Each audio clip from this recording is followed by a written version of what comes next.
What's popping? You are in the Lost Starter. You are rocking with the Lost Starter Boxing in the lab with Q the God. Welcome in, man. What's popping with y'all, man? My bad about being late. I really wasn't even gonna go live, man. My laptop kind of acting up and stuff, man. But fuck it, man. Hopefully we get through the show. You know what I mean? Don't nothing happen with my laptop. I really didn't feel like getting my other little tablet little thing, man, to try to go live with it, man. But today we rolling down the year, you know, all the other stuff, man. I've been watching, man. I've been seeing people cook on, you know. It really been something to see. It really been once. My dress. I can't reach it. All right. There you go. Close the door. My bad. That's my daughter. She fucking, she like a little princess. Close the door, baby. She just changed. She changed clothes. She changed clothes every other 5 minutes, man. So she coming in. But we in the building, man. Salute to the boxing lounge. Salute to Get the Smoke. Got my nigga Meth in the building. Meth, I'm gonna drop the link for your ass right now, cause to be honest, this is Meth show. Method should be doing right now. Method supposed to be putting on, rolling down the year, letting people know, you know what I mean, how this shit gonna go. I'm gonna let Method on, and then when he let people up, that's what we're gonna do. We're gonna let people up when you get up in there. But today, pretty much, man, I got mine rolled down, man. I kind of got my shit rolled down, bro. Man, we gonna go over Method. Go come up, man. Hit that link for you. This your show. Gonna come in. But we gonna talk about fight of the year, knockout of the year, trainer of the year, boxer of the year, prospect of the year. I'm going to say again, we're going to talk about the fighter of the year. We're going to talk about the knockout of the year. Y'all let me know down in the comments who y'all think, had these things. You got, trainer of the year. Shit, you got boxer of the year. And you got prospect of the year, bro. And I'm gonna be honest. Let me see. There you go. I think this shit gonna be lit. I got some clips, man. Hopefully I could play that. That's why I didn't really want to go live, kind of with my technical difficulties. Some of my shit kind of lagging, man. I don't know what I gotta do. I might got too much shit on, too many tabs up, but I don't want to close them because I got some shit I want to do. But Method, man, what's popping with you, bro? How you doing this morning, man? Hey, everything. Well. Hey, how your day going, man? Hey, I'm ready to talk some boxing. I want this Hey, motherfucking lunch for this shit. hey, man, it been going good, man. My Chiefs won yesterday while I was in the building. You know what I mean? We went to overtime. That shit was kind of, OG Shelton called me. I'm at the game. Fuck you calling me, and we losing, nigga. These refs over here kicking our ass right now. They get off my line. Nigga. I ain't even calling back. I need to call OG Shelton back. But man, go and talk that boxing, bro. I know these are some shits you want to touch on. I got like a few clips or whatever, or if you want to, you can share your screen and like the knockouts, some of the fights, some of the, we could pull them up and we kind of go and look at them because that them knockouts of the year, bro. Them, I got 4 of them listed myself, but I know you yourself, you probably got some in your mind that kind of stood out to you. But shit, man, go and grab the floor, bro, man. Just talk your shit, and I jump in. Hey. Hey, shit, you can drop the link. It was more so I wanted to get we can drop the link. Wanted to get everybody's opinions, like a consensus. I think ESPN they dropped their votes out recently for like the knockout of the year, moments of the year, fight of the year. and what else? Yeah, things of that nature. And then everyone's getting those those ballots in. That's what it was kind of more so get the fans' opinion. The pugilists, the new fans, everyone that's just in the box and what their opinions on it. You know, um, right now, I see that what's it the Michael Conlon and the Lay Wood has I think they won knockout of the year. And now I don't know, man. That kind of I said it's been some good knockouts. I mean, the dude did fall out the ring, so that was a tough one. But I don't think it was as clean. I don't think it was the cleanest knockout of the year. But hell yeah, we can drop the link though. Yeah, Shit, I think that one. I think I dropped it. I'm gonna put it up because me personally, I do like that knockout, that Lee Wood knockout. I thought that was more of a fight of the year. You know what I mean? You got a competitive on both sides. You got Lee Wood pretty much coming back, looking like he was getting whooped on most of the fight. And shit, it ended in a spectacular knockout. But I get that one for sure, like fight of the year, because that was one lit. Like when I'm talking knockouts, my top three, Shushu when he knocked out what's the name, Stephen Brown, that was nasty. That Shushu knockout. A new way knocking out Nonito Donaire and Caleb Plant knocking out Darrell. Them like the three. Yeah. To stand out. Them like, I think them three. But the link in the chat, man, y'all hit the link. I'm about to pin it real quick when I get to it. But man, the link in the chat, y'all hit it. Come chop it up with us and all that. But yeah, which would you say is the knockout of the year? Which one you gonna get at? Shoot. I think Shushu deserves some credit, but then as far as like the levels of the knockouts, I might go a new way, right? We're talking about Donaire, who's coming off some great wins, and then Newey went out there and just flawlessly got him out of there in 2 rounds. Better be if he did something similar with Joe Smith this year, and then, but it was that left foot was clean. It was damn near like it was invisible. It was like a phantom left foot, boom. Ryan Garcia had a good left hook on Javier Fortuna, but it wasn't as clean as Inoue. Inoue sat down on that left hook, and won that fight. Plant probably would be my second. Plant would be my second. A new way shit was clean. Ryan Garcia shit look invisible. Yeah, you did. Hit that nigga, man. They call that shit the invisible punch. That shit just came out of nowhere, dog. I ain't gonna lie, Ryan clubbed that nigga, man. Salute to that nigga ribs, man. That nigga. That motherfucker.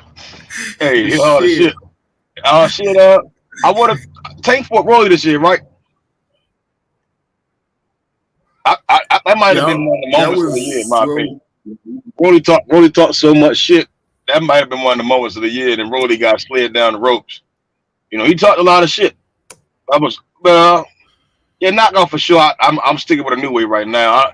I like the Laywood knockout of Michael Conley. It just I don't know. You said it's more so a fight of the year situation. To come back and then be victorious. That's a fight. That's a great fight for boxing. A lot of fans talk about it to this day. But knockout, as far as knockout, yeah, I like the new ways knockout. The left foot was clean. And then so I think yeah, I'll say a new way knockout of the year. The fight of the year definitely will go to Michael Conley Wood. Michael Conley went up there to become a champion, but he was I'm trying to pull it up, man. My damn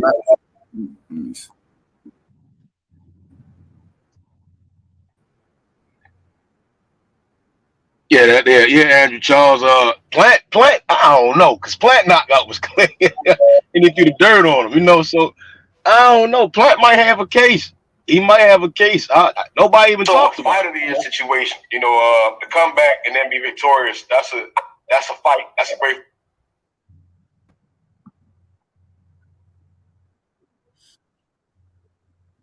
Plant knockout, bruh.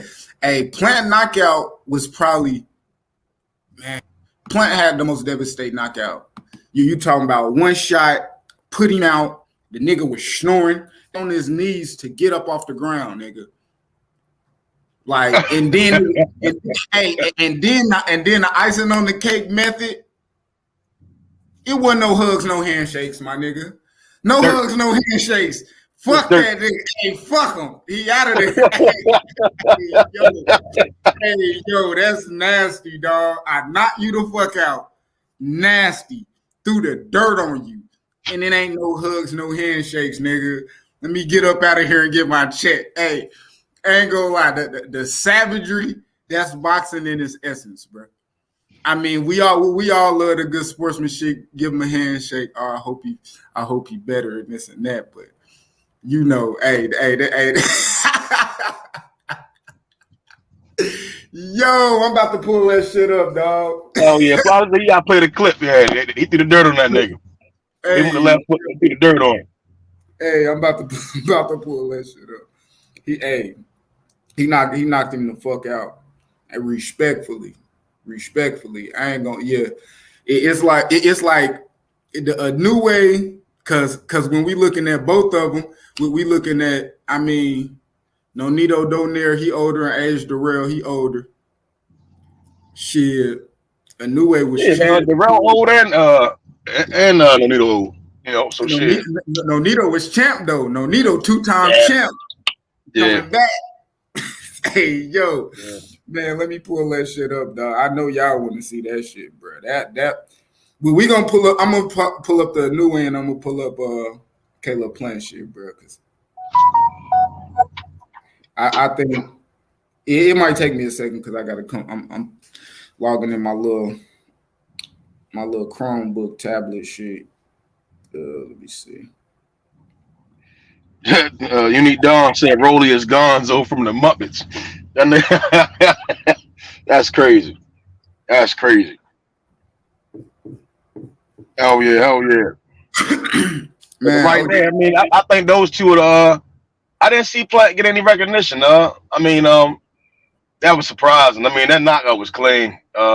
He had Darrell out here paying off debts and shit. That's how bad it was. Darrell had he said, if you find why I said I wouldn't let a white boy beat me, you know. So yeah, I mean that's yeah. I mean Plant, yeah, he built his case. It was a big build up to the fight, trash talk, knocked him out, threw the dirt on him. Then he had Darrell here paying off debts. That's crazy. Yeah, that's crazy. It was nasty, bro. Like, bro, the man is yeah, man. Goddamn, y'all, man. I got some new clips and shit, boy. Them drop, man. I got some new drops, man. When I tell you, when I get them bitches on the stream yard, hey, them bitches fire, man. They funny as hell too, but I'm gonna have to shit, man. We gonna have to pick. Y'all tell us in the comments, man.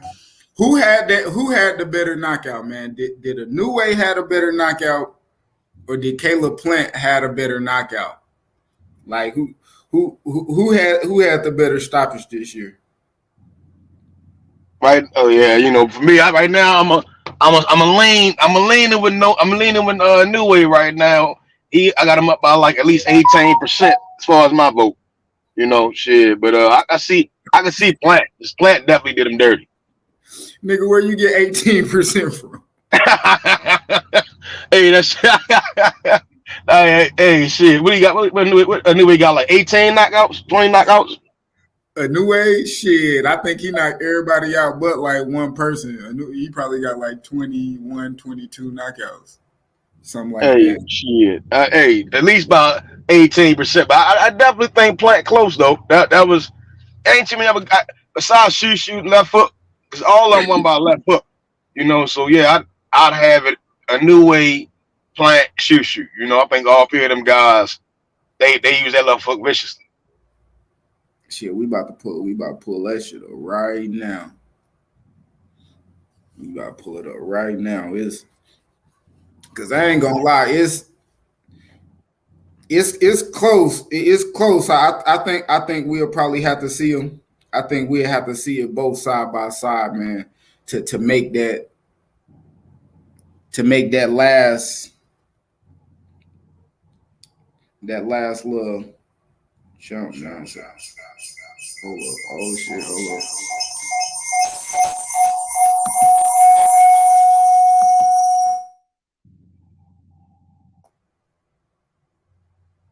Yeah, he beat shit. Yeah. Yeah, I mean, well, Cosmic, this he didn't knock out No Nito to become undisputed. He knocked him out to unify. He stopped Paul Butler to become undisputed. You know, so as far as knockout, I think that knockout of Donaire was more profound than the stoppage of Paul Butler. Paul Butler kind of he escaped for like 11 rounds. You know, and then with the No Nito Donaire fight, he got on him in 2 rounds. Yeah, for sure. Then he hit with a left foot. You know, knocked the senses off of him. You know, similar to Plant. I think, yeah, damn. I don't know, but right now I'm in between. You know, I wouldn't be mad with the world saying Plant deserved it, but I can see why people would say a new way. You know, he unified those titles.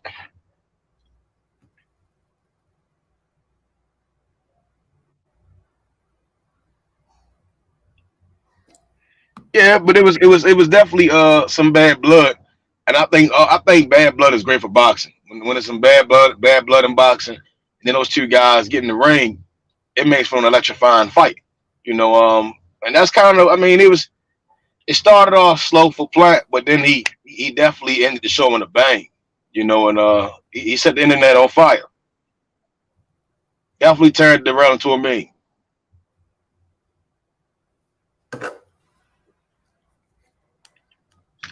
Oh, you said who the fighter of the year? Oh man, I'm in between. For me personally, I had Shakur and Bivol, right? I was in between saying, in my opinion, like who would I say is really who really deserve fighter of the year, right? And I had like a new way as well. I had a new way, Shakur, Bivol, and then I was leaning towards Shakur more so. Bivol and Shakur were very close, right, for me. Bivol went up there, he beat Canelo, then he beat Zerto Ramirez.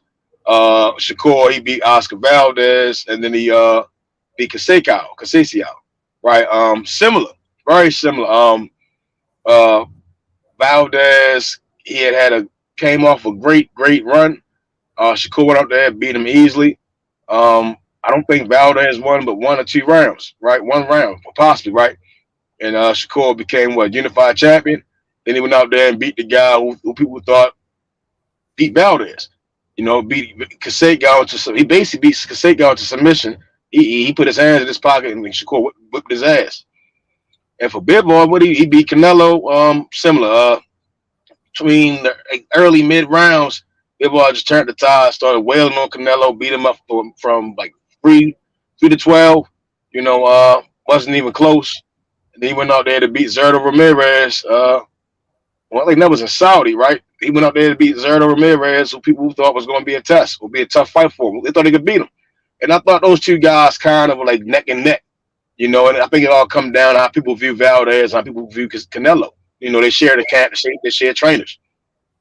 You see what I'm saying? I knew he became undisputed. He did stop Donaire, but Paul Butler was like, I was like, I don't know. You know, I held Kasich out to a higher regard for me. And then it comes down for like Bivol and Shakur, who people hold to a higher regard. Zerto or Kasich. You know, I got to give Zerto that respect that he was a world champion at 168. You know, and that's when I was like, yeah, I couldn't be mad if Bivol did get fighter of the year. But I think it's well deserved. To be the pound for pound fighter, then beat this guy who's just talking trash, saying he the next Floyd Mayweather, he whip his ass the way he did. Bivol, yeah, I think that's the fight of the year. But I wouldn't have been mad with Shakur. I think Shakur was definitely second place. Oh. I mean, a woman fight of the year. I think Shakur, I think Clarissa was the woman of the year. You know, the woman's boxer of the year for sure.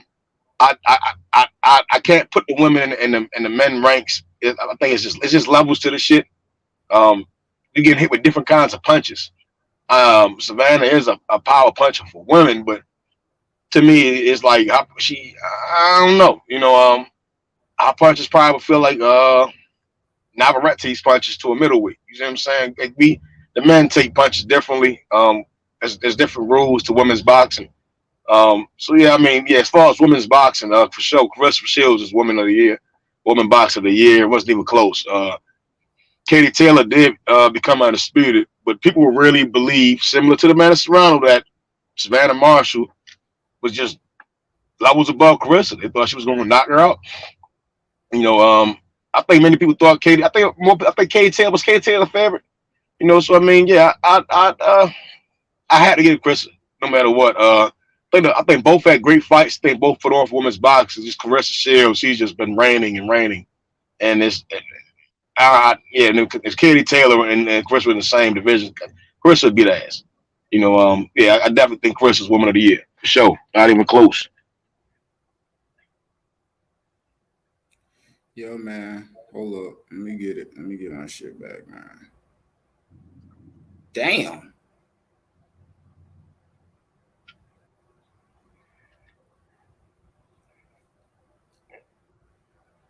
Yeah, I don't know what Canelo was thinking to fight Kovalev, and then think he was going to beat Bivol and better be. I hope he don't go back to that Bivol fight. He will ruin him. Some people still believe Canelo stands a chance, and I'm like, well, Bivol didn't really have to do much. So then it's like, well, if he does a little bit more, then what the hell does Canelo think is going to happen? You know, so it's like, why go back and fight a guy who kind of fought on like 40%, damn near all fight, and he whipped your ass. You know, so yeah, I'll leave Bivol alone and continue to be an undisputed champ, defend my titles if I was Canelo. Yeah, but he definitely added to the legacy of Bivol. In my opinion, making him fight of the year. Yeah, man. Shit. Fighter of the year. I'm gonna give it to Bivol.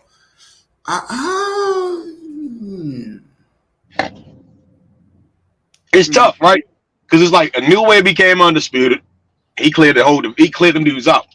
Then it's like Dad became undisputed.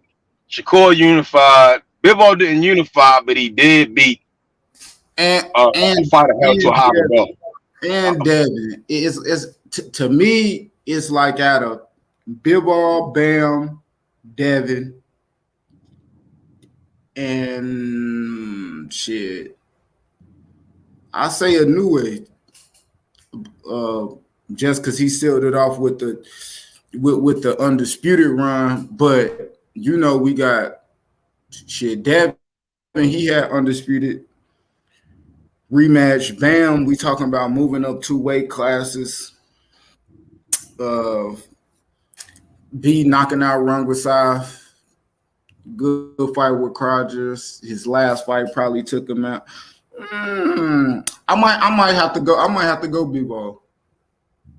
B-ball, you talking about beating the guy number 1 that people seen pound for pound, got him scared to take a rematch. All he gonna do is blow smoke and say he gonna take a rematch. He don't want that. He don't want that rematch. Yeah, man. I'm gonna take Bivol, man. I think Bivol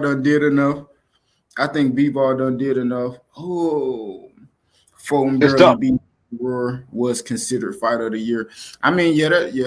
Did I have that as one of the fights of the year? I didn't have that in fight of the year. Which fight? The Fulton and Figueroa. I have Fondor and Lubin. Oh yeah, shit. Yeah, that was a good fight.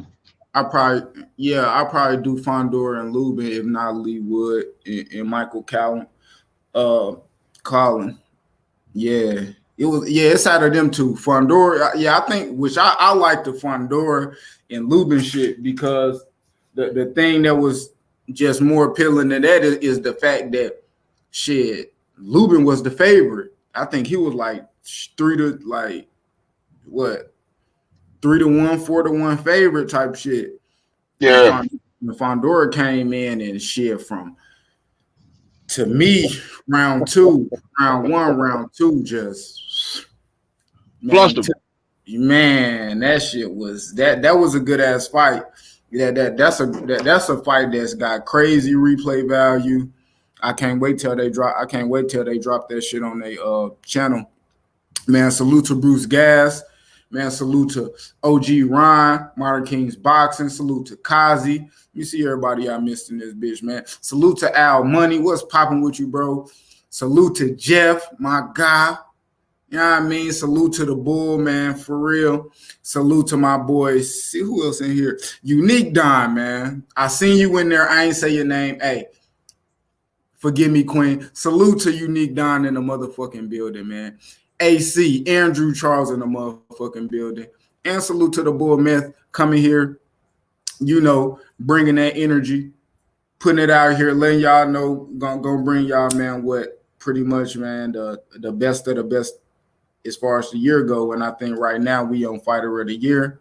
I interrupted them with Boxer, but yeah, I have to go Bivol. I have to go Bivol, man.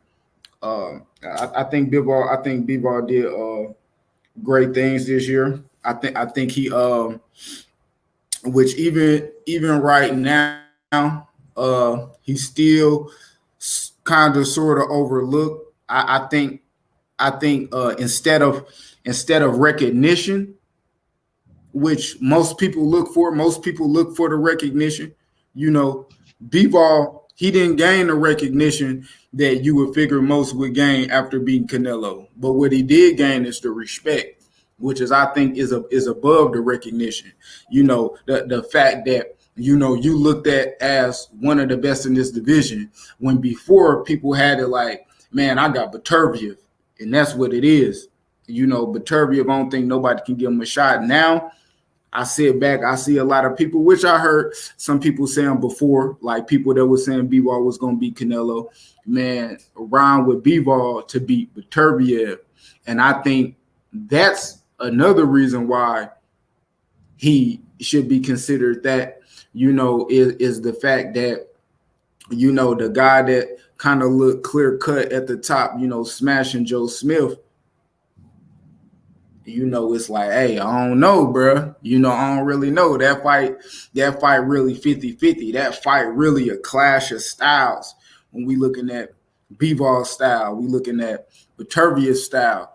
That's gonna be something great to watch, unless it proves that Beterbiev really that guy and he blasts through Bivol, or Bivol really that guy and he damn near shut out Beterbiev, make him look like nothing we ain't never seen before, man. And salute to my player partner, IB, from the Midwest. Do it how we do it. Swallow spit talking shit. Yeah, man. But yeah, that was my little spiel on Bivol, bro. I think he is him. Only reason I would say Bam, but Bam last performance, it kind of made you look at it like, and then he going down in weight, which he moved up to actually get the recognition that he got and the respect that he got. But the fact that you're going down, the fact that we seen you beat these guys that's bigger than you, only want us to see you do bigger things. Not like, it's kind of like going backwards in a sense to me. So I got Bivol for sure, man. Who you got, Mel? Oh yeah, fight of the year for sure. For the men, Bivol. For the women, I got Carissa. I think everybody in the world know Carissa the real deal. She when they went over to she went to the UK, beat Carissa, she beat Savannah in her backyard. Yeah, it's not even close. Yeah, I got Bivol, Carissa, fighters of the year. Yeah, Bivol, Clarissa. So what about runners up? Let's do the runners up for them jumps too, man. And I got the link pinned up in the chat, man. Y'all want to come up here, swallow spit, talk shit, talk y'all shit, man. Let us know who y'all got. Let us know what some of the people thinking, man. Hit that link. Come with us. But yeah, who you got runners up in? Oh, for second place, second place for me. Fighter, I got Shakur second place behind Bivol. Second place for Carissa, Katie Taylor. Third, I'd say New Way behind Shakur, and then third behind Carissa and Katie Taylor. I might. I'm gonna say Damn, what's the girl name? The girl that damn, what's Jonas, the girl name that beat Natasha Jonas, or you talking about Alicia Baumgartner? Alicia? Yeah, yeah, Alicia Bumgarner. Yeah, for sure. I was also thinking about the girl that just beat dang, what's the girl name? She fight wow. The girl whipped her ass. But yeah, Alicia Bumgarner for sure. Third place. You Third talking about place. Ebony Bridges? No, hell no. The damn. She was Natasha. undefeated. Nat- uh, I can't think of her name. you talking about um damn. It's not Celicia Estrada, is it? No, not no, no, Oh, you no. talking about McCaskill. Catskill. Yeah, the girl with the ass. But yeah, Yeah. Bumgarner definitely third place.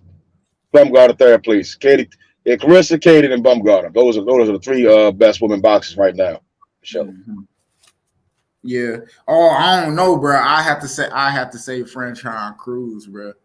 Oh yeah, she She, became undisputed shit. This she undisputed. She a bad motherfucker up there. Only lost to Clarissa Shields when she in her, I think, second fight. I think that was her first or second fight. first fight. First fight, Yeah. I think. They lost both of that first fight. Yeah. They Yeah. did So do this.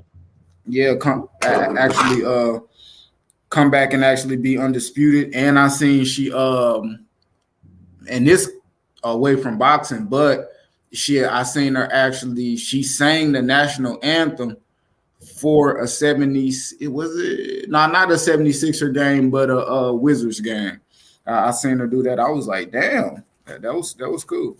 Yeah, so I think it's cool, man. I like it for women's boxing, and I think the women that we name, out here, that's kind of putting boxing on their shoulders, as one of the catalysts to make the sport bigger, man. I say it's in good hands with them women, especially if they can keep putting on big fights, not be afraid to put it all on the line, and earn that money that they fighting so hard to get.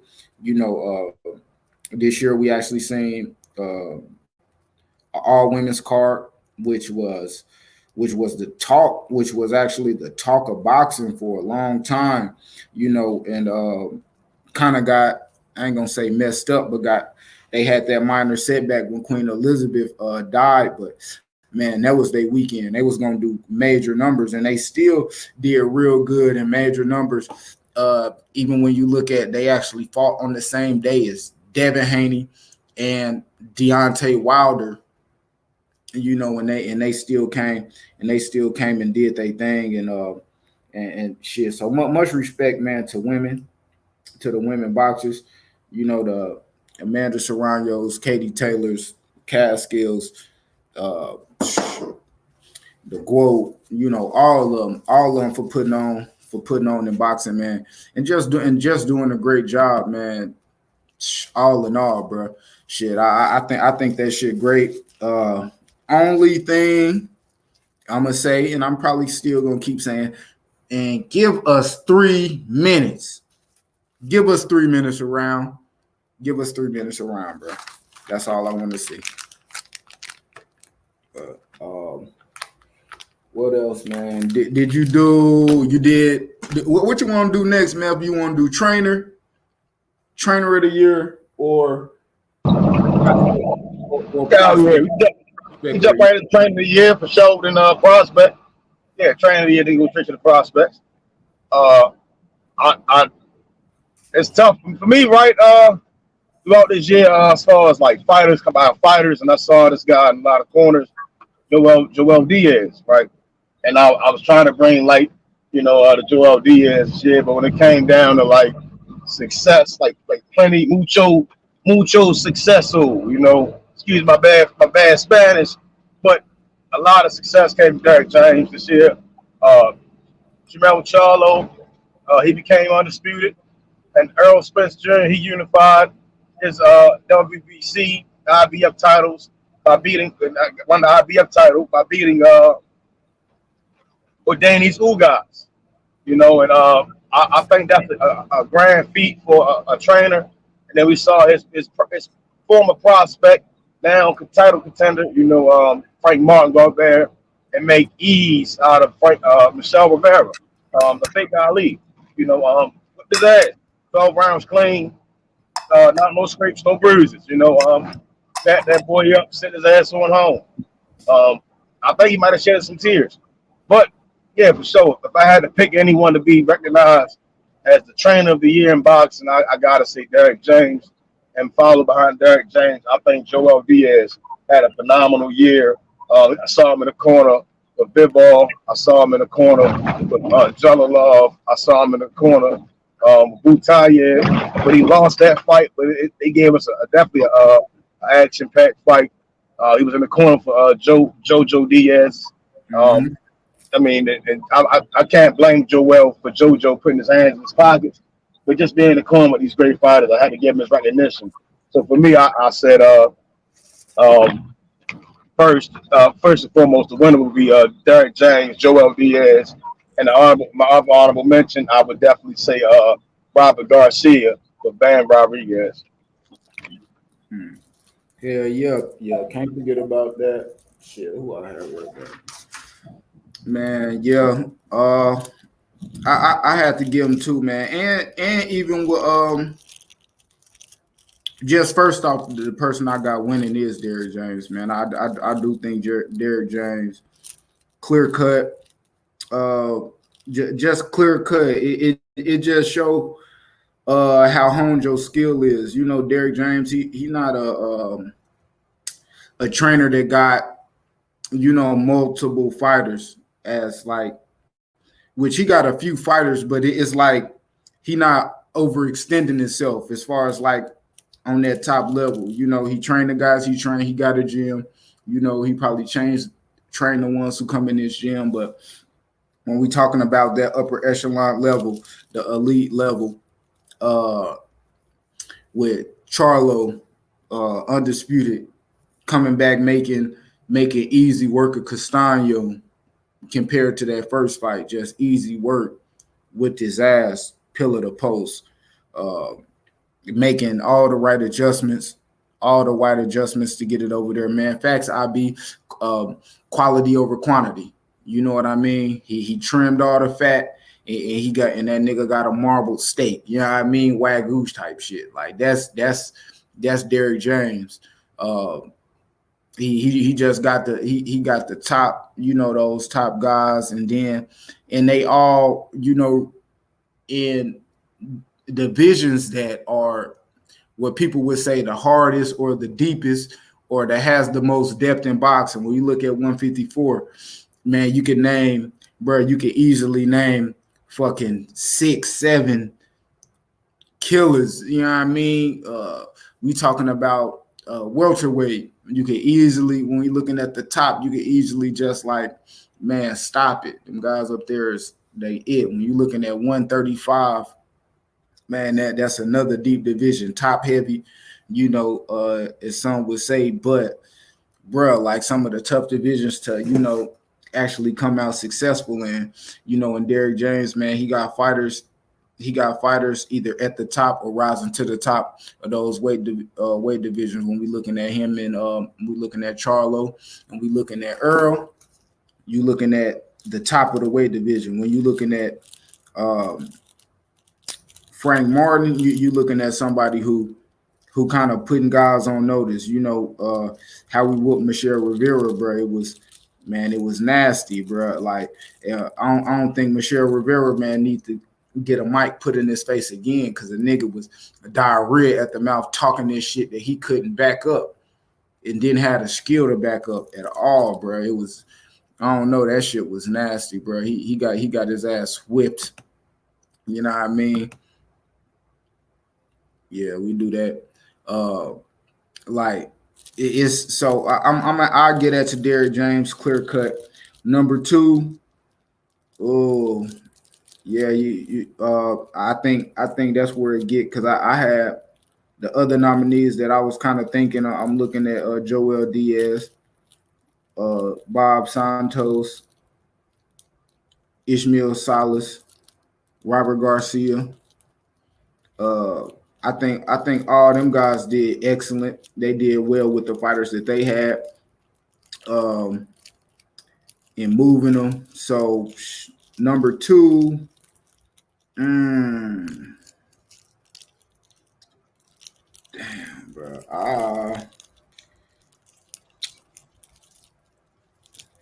Robert Garcia. We done did. Man, I might go Joel Diaz when we talking about fighter of the year. He got fighter of the year. You got him through two good ass fights. You got he got a heavyweight in Javalov that some people like, some people they don't. It's still in the era, still too early in his career. Uh, we should be able to double back next year and catch their progress, see what they really gonna be doing as far as getting a hold on that. But yeah, bro, yeah, Salas. Ismail Salas was doing very, good work, especially like when we talking about earlier this year when we was getting all these fights back to back. And we seeing Salas training a lot of guys coming up. Who I think Ugas.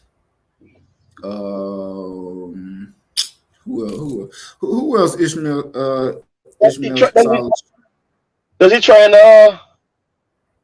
What's the young dude? That knocked out. Dang, the Cuban. Oh man. Does he train? Let me see. Obese?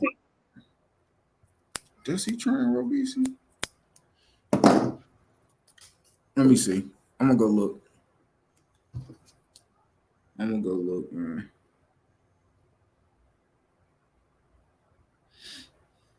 Yeah, because I'm not sure, but dang, I know he was training. Dang, what's the young dude name? They got into it with Tony Harrison. He trains him as well. The guy that beat Jared Hurd, I think he beat Jared Hurd this year. That was a good win for the young dude. He trains a couple of guys. I'm not sure. I'm not sure if he trains Robisi though. Robisi definitely had that knockout. That was clean. Was that this year? Yeah, when he knocked out what you call it? Yeah, he knocked what's his name? What the fuck is his name? Nova. Yeah, I'm about to call that nigga Nitro. His ass burnt out for sure. He burnt out. He got the lights off on him. That was a good knockout. No lie. Good knockout. I don't know if Salas trained him or not. That's a damn. OG Blood, man. What's good with you, family? Who he train? Yeah, he trained Rigondeaux. Let me see. Carlos Adames. Adames. Oh, yeah. Adames had a phenomenal win this year. Good win for him. Got Charlo. He had Charlo backpedaling, man. Yeah, for sure. Yeah. He got some good guys. I'm gonna put Salas. What's good, OG? He might have a little bit of leg. Yeah, it's either him or me. I know my shit moving kind of fucked up. Volume. Can't hear you, Blood. Blood in this bitch. OG looking younger than me in this bitch, man. That's crazy, Blood. That's crazy. Drink a lot of water. Blood look young as a motherfucker. They're gonna make me move to Florida. They got something in the water. Yeah, I would for sure put Salas in as far as honorable mentions. I personally think Robert Garcia he had a great year. He had a great year. Didn't both Francos they had success this year, and then he fighting Franco fighting.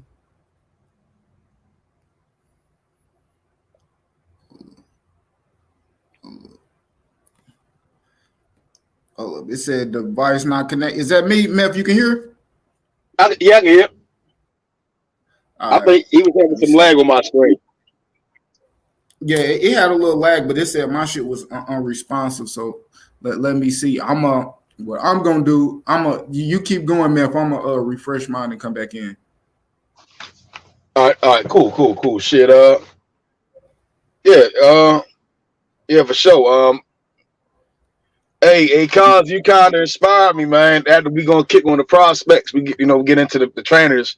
I won't say hype jaws, but a damn shame. The damn shame. Shame of the year. Salute to UGC Flame. Salute to Black Horseman. I think definitely it should be some shame. And somebody got to get the award of shame of the year. And I saw you mention Tio. Um, I'm not sure if he deserved that over Zerto. Zerto was a damn shame. Tio he did come out victorious. No matter how many people thought he got a gift. He got back in there. He did beat Compass, stopped him. He went up there. He had Sander Martin looking wild, in my opinion. Had him looking a little wild for sure. But as far as trainers here, Derek James, this was his breakout year. Many thought he was robbed the year prior. And that was his last year was Canelo's year. Last year for sure was Canelo's year, and Eddie Reynoso, his guys, they were on top last year, but this year for sure, Derek James, he shined.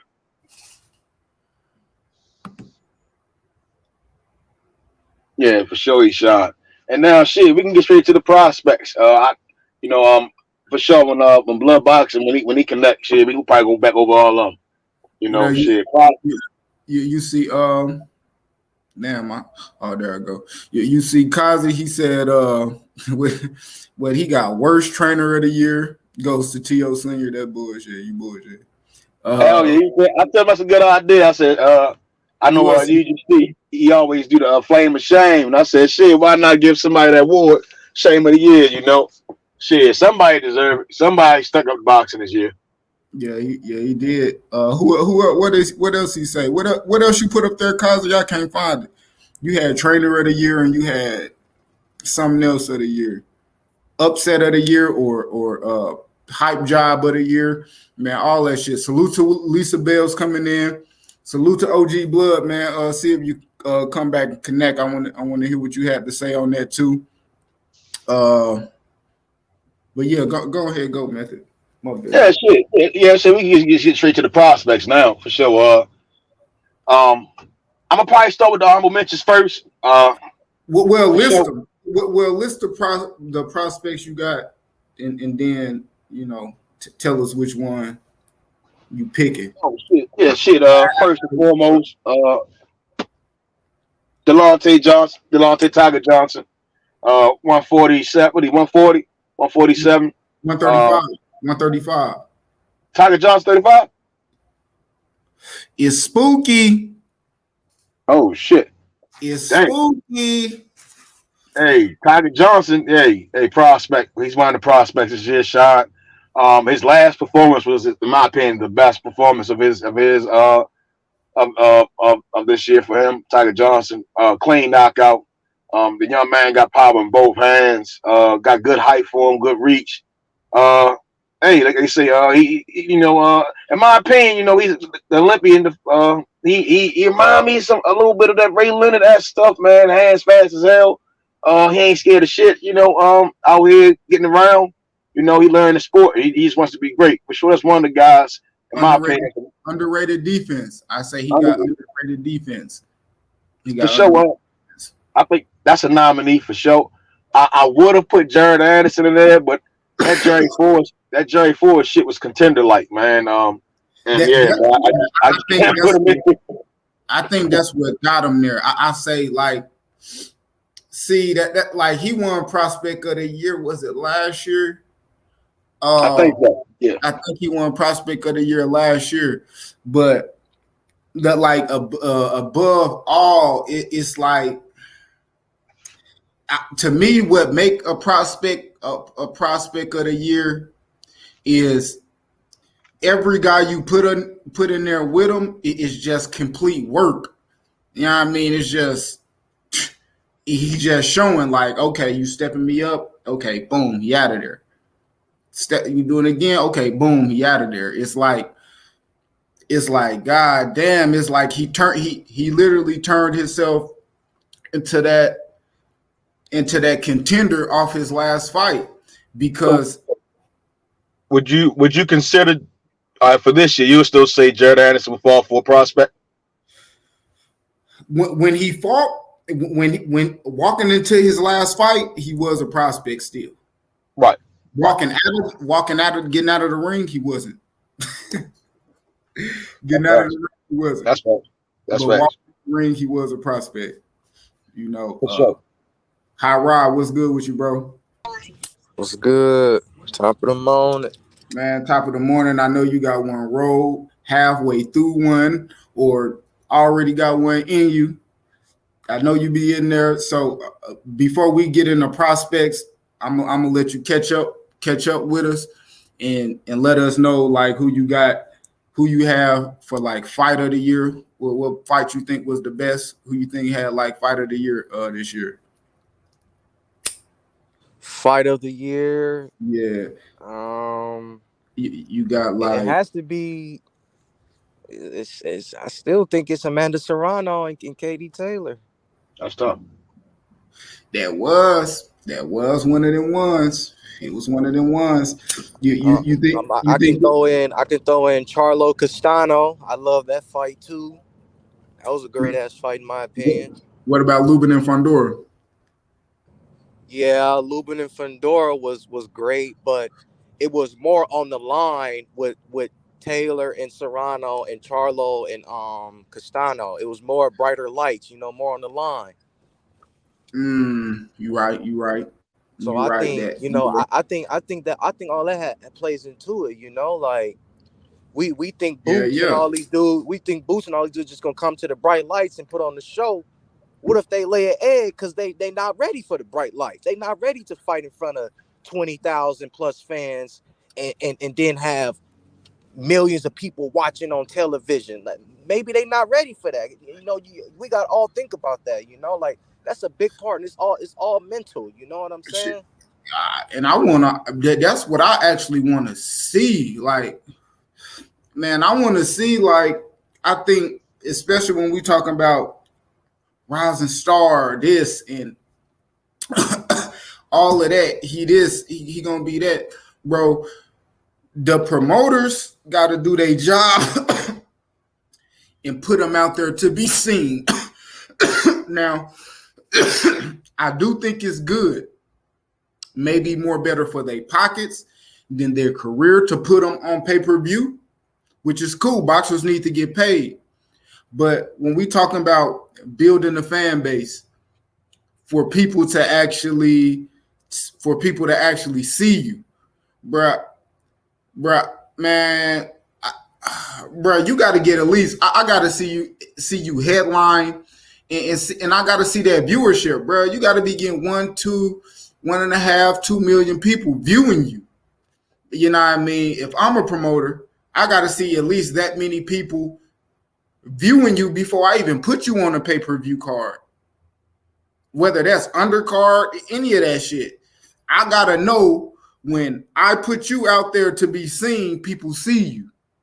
I can't just put him in there. Yeah, he passed the test, man. He beat the guy. Okay, we know you're gonna beat the guy. You're not matching him against nobody for real. You think he gonna lose to, but I got to see them viewership numbers up, and because the reason why, and that's the reason why I don't believe and don't give a shit about the numbers people put on Terrence Crawford, because that motherfucker get millions of people viewing him on regular TV, 4 or 5 million. If you could bring that type of viewership, eyeballs, 10 million eyeballs looking at you. If they got one eye, I say 7 million. 7 million eyeballs. Nigga, that's a lot of people. I can't be looking at somebody that I ain't never really fought on regular TV. That's cool. You buzzing. You got your name and your shit out there somewhere. Some people bound for you respectfully. You gonna get that. But outside of those people who you know what I mean, like who really know you, like, so I don't know, like the Boots and them, like I do like them, but I think what's gonna hurt them is all this, I just think that shit for talk, man. I fought on the pay-per-view. It is, you know what I mean? I fought this and that, bro. Bro, that the pay-per-views ain't really like that. Like, respectfully, Tank shit gonna be jumping, but I'll be honest, I'd be mad if you picking me for the Hector Garcia pay-per-view and not the Ryan Garcia pay-per-view. Shit, nigga, what we talking about, man? You know what I mean? But that's me. But my bad. I done went on a whole nother spiel, Hot Rod, and let me welcome my boy Puro, man, with the King Canelo avatar, man. Got this nigga sitting with all the goddamn belts, man. What's popping with you, Puro? Q, what up? What up, Rod? What's going on, man? Yeah, man. So good, man. What's good? You want Hot Rod got the shit, Katie, bro, shit. He got the Amanda and Katie Taylor as the best fight this year. Who you have as fight of the year? Puro. Oh, you're talking to me, my bad. Fighter of the year, I got Jermell. Fight. Oh, fight of the year. Mm-hmm. Shit, man. Jermell Castano. Ooh, see that one up there, man. I like that one too, bro. I can't wait. That's biased too, to be honest. I mean, because Mel, he was fighter of the year.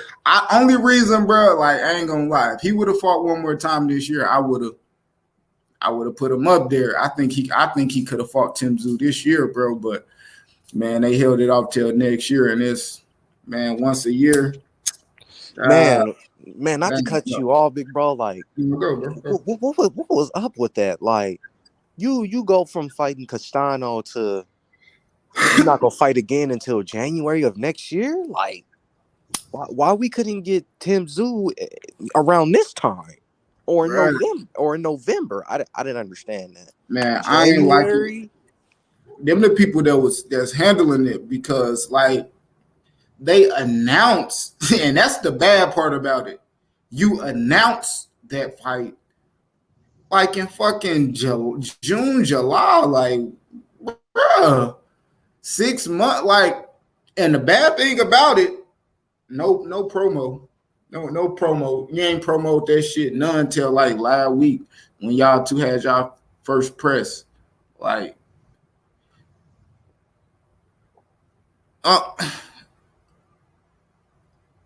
I'm a loss for words, bro. I don't understand that shit.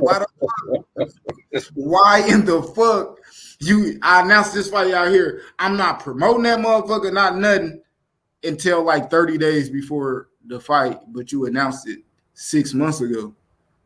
That's crazy, bro. What are we doing, bro? What's up with this promotion, bro?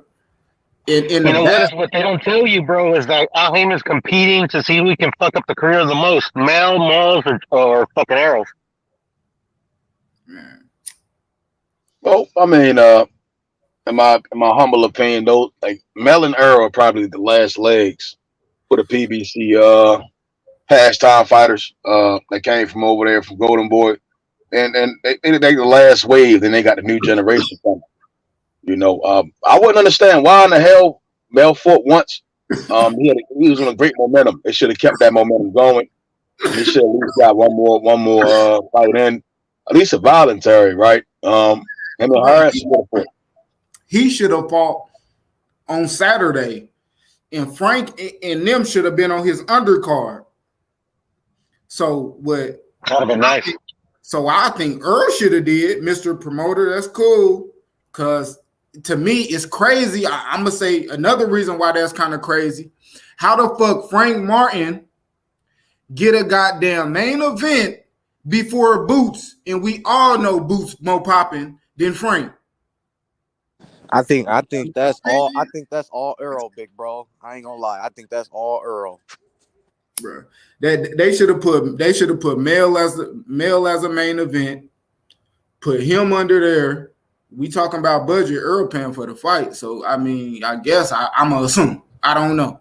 He the promoter. I'm assuming he paying for the fight, and maybe some of the fights I don't know. But man, I put Charlo fighting Tim Tszyu. I'm putting Frank under that because Mel don't fight on pay-per-view, bro. You put him on regular TV, let him get his viewers up. You know what I mean? You bringing in more momentum. It's your first defense. Like, shit crazy, bro. It's crazy, man. I ain't really like I guess, man. We gonna do promoter of the year too, man. But pure What's up, brother? so who y'all got as KO of the year?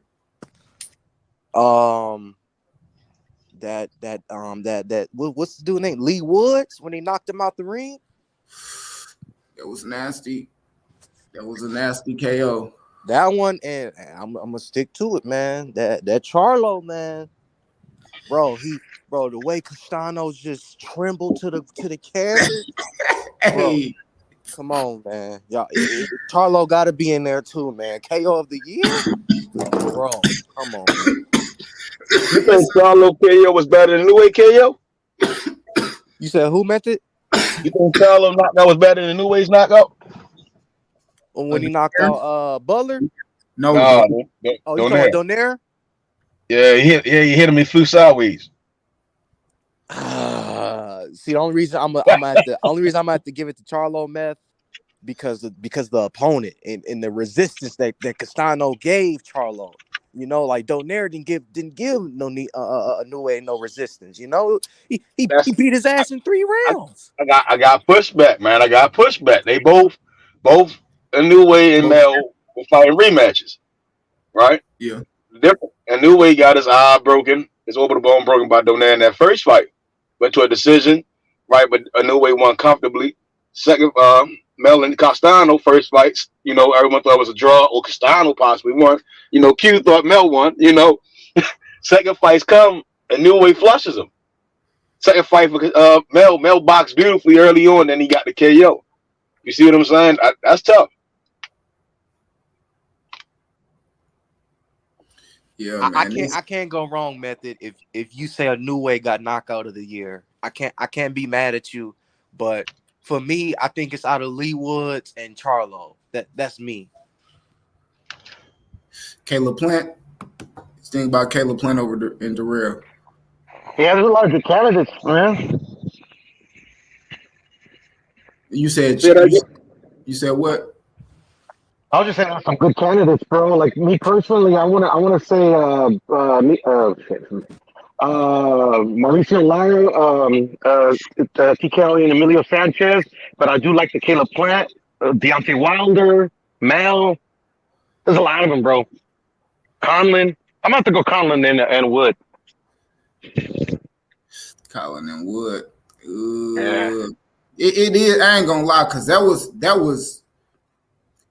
the first crazy knockout of the year, and everybody knew like that one gonna be here at the end of the year. I ain't gonna lie, like when motherfuckers was saying that, because I didn't get to see the fight, man. I'm at work and shit. Man, I just remember motherfuckers telling me, like, God damn, this nigga got knocked out the ring. I'm listening to panels and shit. I'm like, what the fuck? I done missed this shit? Man, I went and seen that shit. Hey, that shit, it was one of them. I ain't gonna lie. When I seen it, I was like, yeah, that's gonna be one of them fights that's gonna be here at the end of the year. That motherfuckers gonna be talking about, not whether that's knockout or fight. Me, as it went on, I think it more of one of the best fights of the year. The best knockout, man. I just had to get that shit to, man, a New Way, bro. Man, how we did Nonito, bro, and how Nonito and Rachel did great promo out here on panels, talking to people, had motherfuckers thinking they had a chance to win, and he starched that nigga soon as the bell rang, bro. That shit was nasty. I ain't gonna lie, I love that shit. Nonito, that shit. Big was bro, nasty. you thought he had a chance? Hell no. I told motherfucking Nonito and Rachel that he was gonna beat him up. Like 2 days before the fight. I knew it. Like, bro, Inoue was on his ass in the first fight. Like, dude, he was this close from being stopped in the first fight. Like, man, stop it, nigga. In my K9 boys, nigga, hey, that nigga get it out. Stop. Nigga. I knew it, and he did, bro. I ain't know it was gonna be in the first round though. I ain't gonna lie. He treated that nigga like He Like, came like a damn stepchild, nigga. Man, he starched that dude, man. bro, That was crazy, man. and then just to know, like, man, Nonito, hey, that's the hardest hitting motherfucker he ever fought. It's problems, bro. I know a new way. Dude really coming with some shit. Hey, Dude really coming I with some can't shit. wait. Hey, Q, hey, big bro, Method, Puro, hey, So we coming for Fulton and MJ, baby. We coming. Hey, He coming for sure. He coming for He sure. comes And at Fulton better 126. take that fight down, boy. Better give No, him away Fulton's at 126. He's fighting Figgy, remember?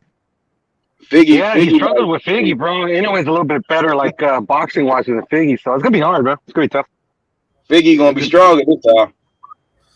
Yeah. yeah, it's gonna be cool. I seen Figueroa in this last fight. He was all right, man, but shit, it was never the weight. It was never the weight that like that. Like as far as Fulton, bro, it was the skill. As far as the weight, he always had that, and he threw his weight around on Fulton. Kept his ass on the ropes, and especially towards the last half of that fight. He really brought that shit. But it's the skill. Fulton got to come with a better gas tank. Remember, that was a split decision, close. So, Yo, hey, can I give you guys my knockout of the year real yeah, quick? yeah. Yeah, Who was that? fight of Cos? the What up, year and knockout of the Cos? year. What up? Big, What up? Hey, Carl, big fight of buns. the year and knockout of the year for sure. Huh? Fight Yeah, of the year big and knockout buns. of the year?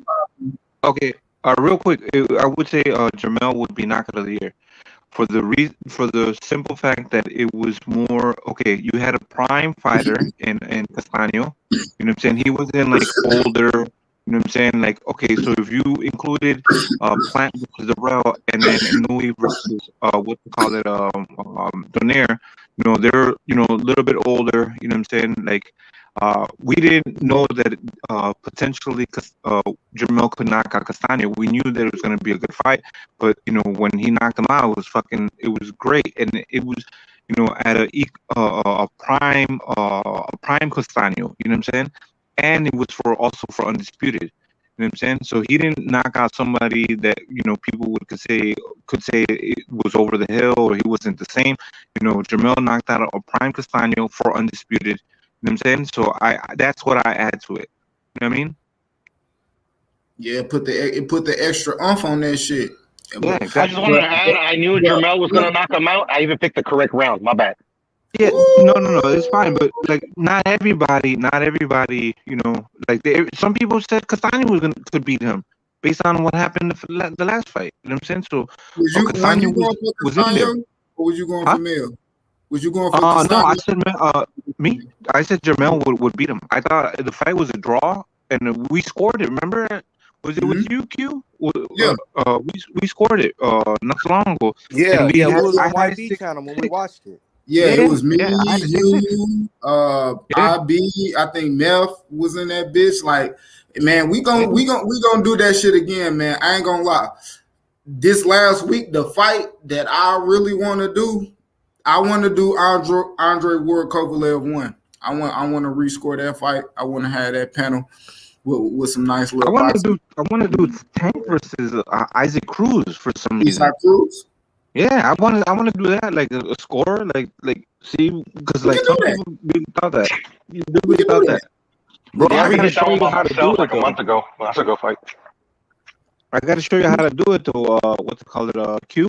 Because I that. know how to hide the screen. You won't be able to see it. You just have to have a good PC though. Man, I'm gonna hop back in. My headphones are choppy. I'll be back. put your number in the Kazi, In put your private. number in the back. Yeah, I'm gonna text you. Yeah, I got you. I I got you. mean, But yeah, and but I make sure when we do that, I ain't gonna lie, it's gonna be a bad rescoring because Tank probably beat him wider than what I thought the first time. But yeah, and that's the thing. When you're watching a fight, you're so hyped up, and you see, you know what I'm saying. Like now we're all calmed down. You know what I'm saying. Like when you're watching a fight the first time, you're all hyped up, and sometimes you just focus on one fighter. You're only focusing on what that one fighter does. But once you calm down, the results, then you kind of see it in a clearer way. You don't think, you don't give one person more than the other. You know what I mean, you kind of like more. more balance. Matt, you said trainer of the year. Yeah, trainer of the year. Hot Rod, I want you Derek on. James. I have no problem with giving it to Derek James. Definitely Derek James. You know, of course, Mel became undisputed. Of course, he also has, what's it called, Earl Spence, Frank Martin's the work with Frank Martin, because he definitely this weekend he stood out.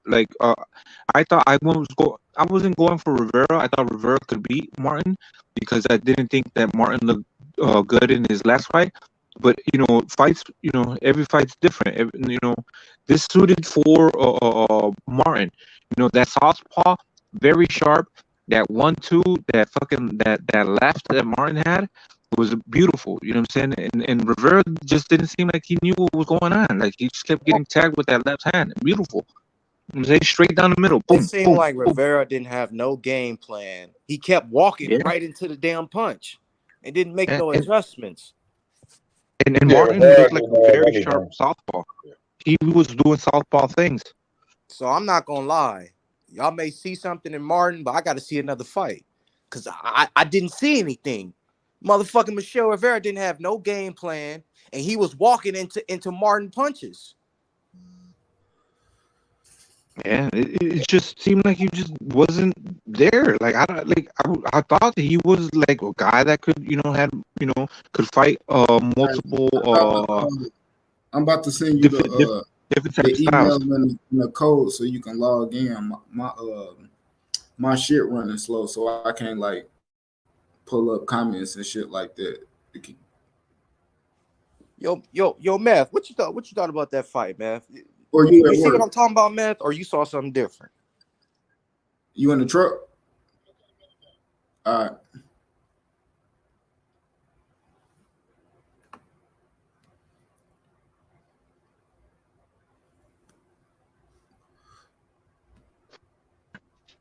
Yeah, but Derrick James definitely. I mean, there's a lot of great trainers out there, but Derrick James definitely stood out. Accomplishing undisputed, and then having other fighters underneath that. Because remember when Teofimo Senior, he got fucking trainer of the year just for having Teo fucking beat Lomachenko. I mean, which was a great win, but I don't think at that time he should have just got.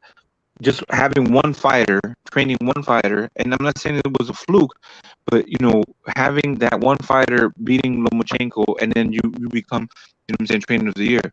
I think you have to have a good stable of fighters and good wins, in order to be able to do that.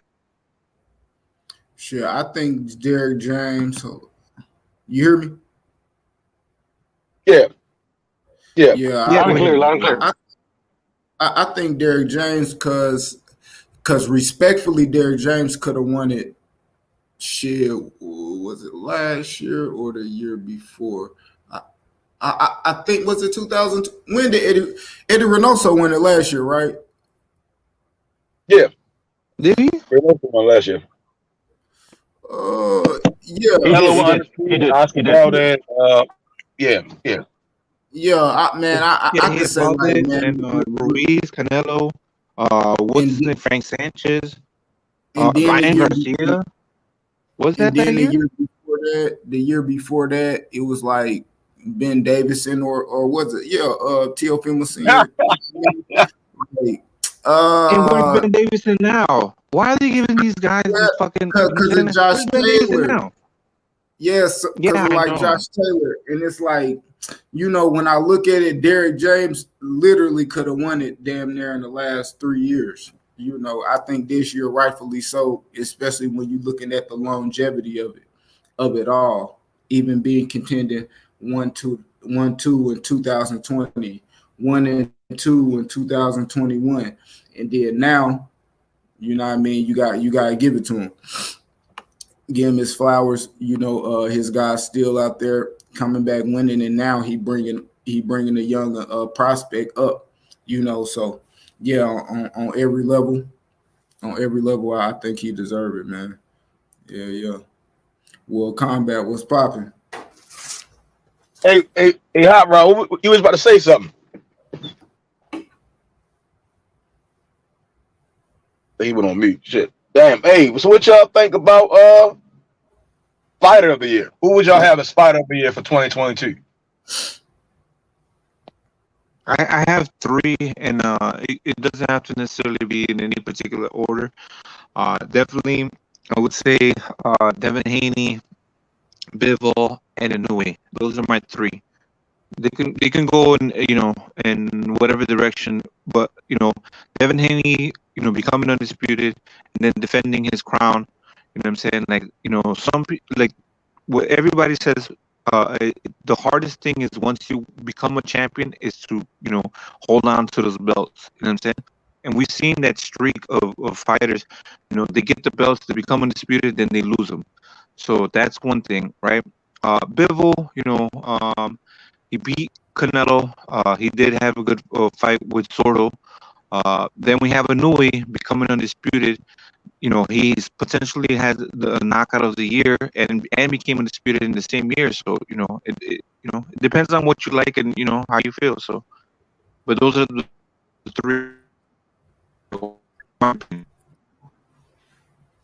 I think it's Bivol, and it shouldn't be an argument. You beat the cash cow and a top 3 pound for pound guy. Then you come back and beat the so-called boogeyman, whooped his ass easy. I think it's Bivol. I thought we did fight earlier year already. Puro, what about you? I thought we did fight earlier year. Or was I tripping? And I mean, I did. You already did yours? You already said who you said? I think I said Mel. Oh, yeah. You did say Mel. Yeah, for sure.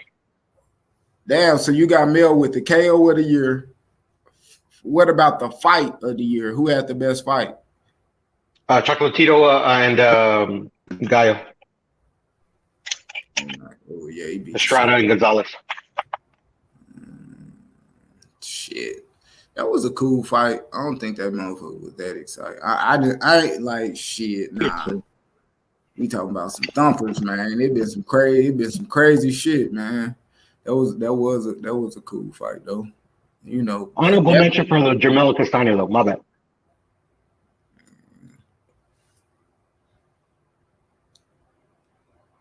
What about you, Kazi? I think Cosmo picked. He said Bivol. I'm leaning towards the Bivol. And then behind that, I'll say Shakur. I think Bivol and Shakur were more dynamic. They were damn near untouchable. Like Al Capone this year. Okay, both Inouye, Mel, and Devin became undisputed. Inouye a little bit more profound. He's more electrifying than his undisputed. Mel right behind that. Then Dev. Only issue with Dev is there's a lot of smoke behind him. Him beating for me, right? Beating Cambosis is a become undisputed is amazing for the young man, but it's just too much smoke beside him. I get he beat the guy that beat T.O. The T.O. beat Loma, but it's not the same with Donaire and Mel, right? Mel cleaned that bitch out, New Way made guys scared to clean that bitch out. And then with Bivol, I mean, although Bivol didn't become undisputed, I still want to see the better B fight. I think the Canelo win is a great win. Beating Zerto was a great win. Same with Shakur. He beat Valdez. I just think the win over Canelo and then in the year off beating Zerto that's a fighter. You see what I'm saying? That's a phenomenal fighter. Similar with Shakur. And then I would say Inouye. I think those three guys were three of the best fighters this year.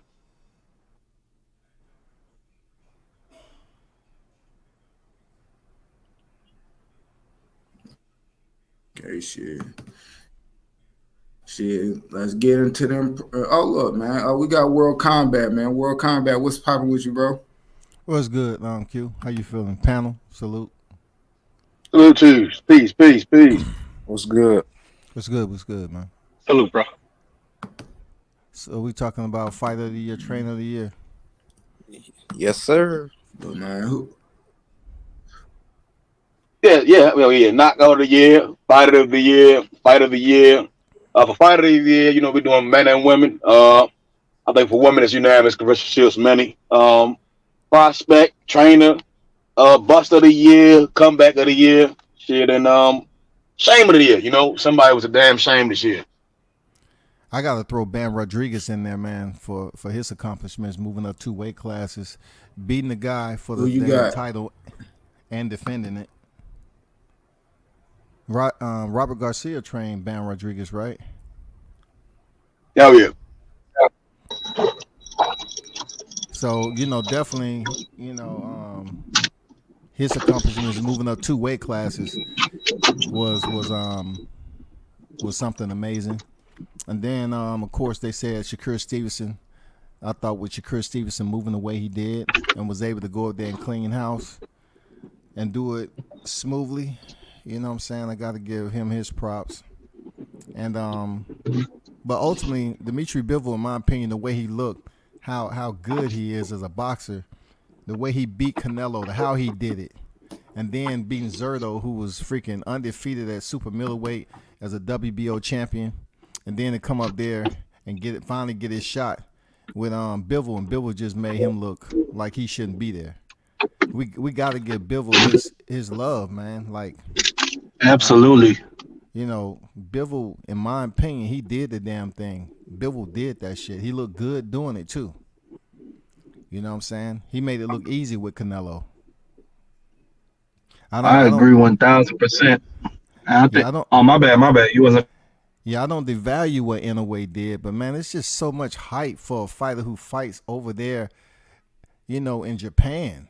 Like, dang, we gonna continue to give him credit for stopping Nonito Donaire the second time after Donaire went the distance with him. Wait, what do you mean, sir? Fighting? I'm gonna disagree with you. This is a worldwide sport. Boxing is just not America. Hey, you gonna let me finish, guy? You gonna let me finish? I mean, you just said something that was really racial. To be honest, I didn't know we was in a debate. Yeah, right.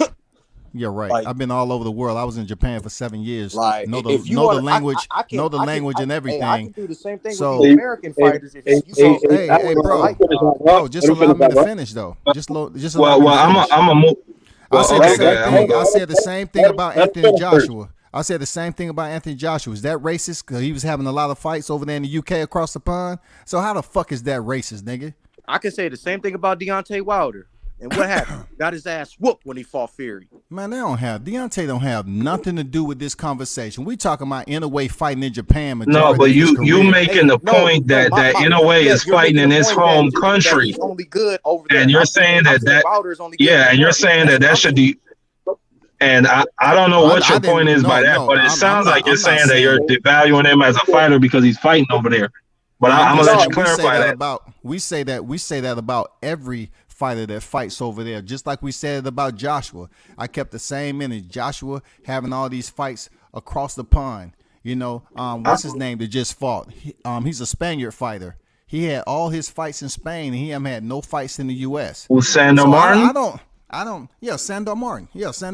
Him too. I said. Well, he is a good fighter.